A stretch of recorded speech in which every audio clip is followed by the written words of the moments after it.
বন্ধুরা, আজকে আমি কিন্তু অনেক সকালে উঠেছি আর অনেক সকালে উঠেছি বিদায় অনেক কাজ করে ফেলেছি। তো দেখো 9টা সাড়ে 9টার মধ্যে কিন্তু আমি রান্নাবাড়িও শেষ করে ফেলেছি। তো হ্যালো সবাইকে, সবাই কেমন আছো? আশা রাখি সবাই ভালো আছো, সুস্থ আছো। তো নতুন একটা ছোট্ট ব্লগে তোমাদের সবাইকে জানাচ্ছি আমি স্বাগত। তো ব্লগটি তোমরা প্রথম থেকে শেষ পর্যন্ত দেখো বন্ধুরা, অবশ্যই ভালো লাগবে। তো দেখো সকাল সকালে হচ্ছে রুটি বানাবো। তো রুটি কিন্তু আমি বানাচ্ছি আর হচ্ছে চা করব আর নিরামিষ একটা ভাজি রান্না করব আর কি, রুটিতে খাওয়ার জন্য। আর হচ্ছে একটু ডিম ভাজি করব। তো ওই শিবা আর শিবার বাবার জন্য, আমার জন্য নয়। তো আমার খেতে ভালো লাগে, কিন্তু খেলে আমার প্রবলেম হয়, এই জন্য আমি আর খাই না। তো যাই হোক, তো তারপরে যে দেখো ভাজিটা করে নিচ্ছি, আমার রুটিটা হয়ে গেছে। তো হচ্ছে ভাজিটা করে নিচ্ছি। এখানে হচ্ছে সিম আছে, তারপরে আলু আছে, আর একটু কপির মানে কচি ডাঁটাগুলো দিয়েছি আর পেস্টকুলি দিয়েছি, দিয়ে একটা ভাজি তৈরি করছি। তো এই ভাজি সিম দিয়ে আলু দিয়ে এভাবে ভাজি খেতে আমার খুবই ভালো লাগে, এরকম ভাজি খেতে আর কি। তো হচ্ছে ভাজিটা করেছি। তো ভাজি দিয়ে হচ্ছে শিবার বাবা কিন্তু রুটি খেয়েছে, ডিম দিয়েও খেয়েছে, কিন্তু ভাজিটা নাকি অনেক সুন্দর হয়েছে। তো যাই হোক, রান্না করার পরে কেউ যদি প্রশংসা করে খেয়ে, তাহলে কিন্তু অনেক ভালো লাগে নিজের কাছে, আর রান্নার কিন্তু একটু উৎসাহ জাগে। আর যদি রান্না করার পরে কেউ যদি খেয়ে যদি মন্দ বলে, নিজের মনটা কিন্তু একদমই খারাপ হয়ে যায়, আর কেমন জানি একটা লাগে। যাই হোক, তো প্রশংসা শুনতে সবারই ভালো লাগে, আমারও ভালো লাগে। আমি তো আবার সবার বাইরে নাই, সবার মধ্যেই আর কি, যেহেতু আমিও মানুষ। তো তারপর দেখো দুটো ডিম এখানে একসাথে করে ভাজা করে নিচ্ছি আমি। তো এদিকে তাড়াহুড়া করে রান্নাটা আবার বসাইয়ে দেবো, কারণ হচ্ছে আমি শিবার সাথে আবার স্কুলে যেতে হবে।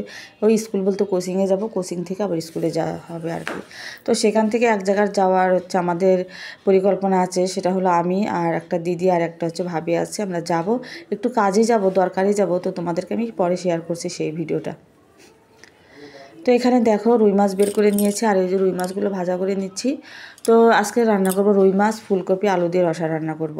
তো আজকে হচ্ছে রুই মাছ আলু কপি দিয়ে কিন্তু রসাটা করেছি, দুর্দান্ত মজা হয়েছিল। একটু লবণ কম হয়েছিল, তো তারপরে আমি কিন্তু লবণ আবার অ্যাড করে দিয়ে পরে আবার একটু জাল দিয়েছিলাম। তো তারপরে কিন্তু আরও ভালো লেগেছিল। আর দেখো মাছগুলো একদমই টাটকা আসছিল, টাটকা বলতে ওই তো সেদিনই নিয়ে এসেছিলো, একদম তাজা মাছ, মনে নড়ছিল, একদম নদীর মাছ। তো তারপরে যে কয়েক টুকরো আমি রেখে দিয়েছিলাম, তো আজকে রান্না করছি। তো বেশি দিন কিন্তু ফ্রিজে যে কোনো মাছই রাখো না কেন, একদমই কিন্তু খেতে মজা লাগে না। আর এই মাছটা কিন্তু বেশি দিন হয়নি, মাত্র শুক্রবার এনেছি, আজকে রান্না করলাম আর কি। তো মাছগুলো একটু কড়া করে ভেজে নিচ্ছিলাম, যাতে ভেঙে না যায়। আর কড়া মাছ মানে আমার কাছে ভালো লাগে আর কি, একটু কড়া করে ভেজে যদি তরকারিতে দেওয়া যায় তো খুবই ভালো লাগে। তো এই দেখো আলু আর ফুলকপি দিয়ে রান্না করব হচ্ছে মাছের ঝোল, এই জন্য ফুলকপি আলুটা একটু ভেজে নিচ্ছি, কারণ ফুলকপির কিন্তু একটা গন্ধ আছে, সেটা কিন্তু তোমরা কিন্তু জানোই। তো এই যে তারপরে হচ্ছে এখানে একটু জিরা সম্বাদ দিয়েছি, একটু গরম মশলা সম্বাদ দিয়ে, তারপরে হচ্ছে এই দেখো সব মশলাগুলো অ্যাড করে সুন্দর করে নিয়ে একদম কষিয়ে, তারপরে দেখো ফুলকপি আলুগুলো দিয়ে ভালো করে একটু ভেজে নিচ্ছি। ভেজে বলতে একটু কষিয়েই নেবো আর কি, তারপরে কিন্তু আমি ঝোলটা রান্না করব। আর এইভাবে একটু কষিয়ে নিলে কিন্তু তরকারিটা খেতেও মজা লাগবে, আর ওই কাঁচা কাঁচা আর মশলার গন্ধটা করবে না। আর এই শীতের দিনে ফুলকপি আর হচ্ছে নতুন আলুর তরকারি খেতে খুবই মজা লাগে।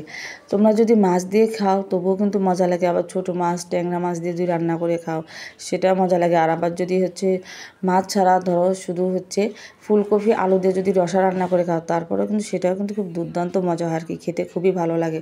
তো আমি তো প্রচুর পছন্দ করি, তোমরা কে কে আমার মতো ফুলকপি আলুর তরকারি পছন্দ করো একটু কমেন্ট বক্সে জানিয়ে দিও, তাহলে একটু বুঝতে পারবো আমি যে আমার বন্ধু কে কে আছো আর কি। তো যাই হোক, রান্না প্রায় শেষের দিকে, এদিকে স্কুলে যাওয়ার জন্য আমি রেডি হয়ে যাব, কোচিংয়ে যাওয়ার জন্য। তো তারপর দেখো কোচিংয়ে কিন্তু এসে, তো এই ভাবির ছেলে হচ্ছে কলেজে পড়ে, তো হচ্ছে সেই কলেজে আমরা যাচ্ছি, একটু দরকার আছে আর কি। তো আমরা সবাই কিন্তু ওই 3জনে গিয়েছি, আমি গিয়েছি, হচ্ছে আমার একটা দিদি আছে, দিদির ছেলে হচ্ছে শিবা একসাথে পড়ে, ওই ভাবির ছেলেটা একসাথেই সবাই পড়ে আর কি। তো দেখ সেখানে আমরা গিয়েছি, এই যে দেখো ফাইনালি সেই কলেজটাতে এসে পড়েছি। আর কলেজটা দেখতে ভালোই লাগলো আমাদের, এটা হচ্ছে স্কুল অ্যান্ড কলেজ। তো তারপরে পরিবেশটা খুবই ভালো লাগলো, ঠান্ডা ঠান্ডা একদম। তো ভবিষ্যতে চিন্তা করছিলাম আর কি, যে যদি এই কলেজে ভবিষ্যতে দেওয়া যায় আর কি, তাই আর কি ভাবলাম যে ভাবি যেহেতু আসছি, ভাবির সাথে এসে একটু দেখে গেলাম আর কি। তো কলেজটা খুবই ভালো লাগলো, শান্ত পরিবেশ একদম। তো যে দেখো যে ভাবি আগে আগে আছে, আর এই যে দিদিটা এই যে দেখো দেখতে পাচ্ছ। তো আমরা এখন চলে যাব। আর মুখটা দেখো, শীতের মধ্যে মুখটা ঘেমে গেছে কি অবস্থা।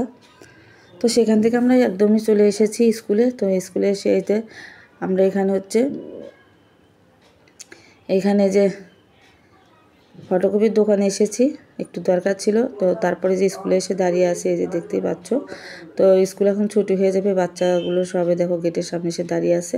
তো তারপর ফাইনাল স্কুল ছুটি হয়ে গেছে, তোমাদের সাথে আর কোনো ভিডিও মানে শেয়ার করা হয়নি। তারপর বাসায় এসে হচ্ছে রান্না বসিয়ে দিয়েছি।